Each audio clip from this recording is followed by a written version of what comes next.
Alright, hey YouTube, we're going to talk real quick about a little procedure for fixing a situation with a cylinder misfire. I had a misfire recently. It was kind of intermittent, would throw a code. Basically, this is the Coil-on-plug. It's got a transformer in here, primary and secondary. In my instance, this guy was not bad. It was corroded up, and actually this is not the one that was misfiring. I'm just doing preventive maintenance on the rest of the other five. Basically what would happen is it had some corrosion, and the procedure is to, on most of these, you can remove the little rubber boot. Within the rubber boot you have a spring. You can get it out here, kind of hard to see here. But long story short, what had happened was there was corrosion in here, and the spring to transfer the energy to the spark plug was not transferring the energy. So here's what it is. First, you can get some circuit cleaner, spray down in there for any kind of oil or other liquidy petroleum. It'll just take a simple Q-tip. Circuit cleaner is ideally an electronics cleaner. You get them at hardware stores and automotive.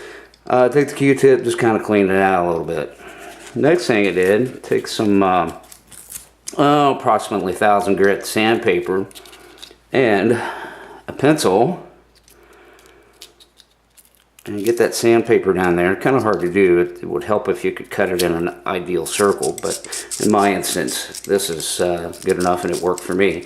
So basically you just want to clean those contacts really good down in there, the little the plate, brass plate that it sets on. You have to maybe play around with it a couple times to get in there really good, but you hear that? Oh yeah, it's cleaning it great. So you want to blow that out.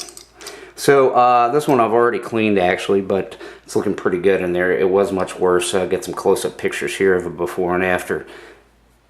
Lastly, you want to take the spring, just kind of clean the ends of it off a little bit there. The springs weren't in too bad a shape. There was just corrosion on the plate.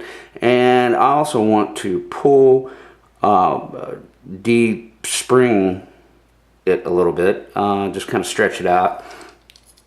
Make sure it's all clean in there. Pop it back in there and put the boot back on. And you're good to go to try it out. You know, something for 2 or 3 minutes worth of work just to see. Now, if the coil is bad, the coil is bad. Not much you can do. Obviously, I'm not showing out most of these are just 10mm bolts where you reinstall them. So there's plenty of other videos on YouTube to show that. But anyways, worked for me. Hopefully it works for you. Happy driving, be safe.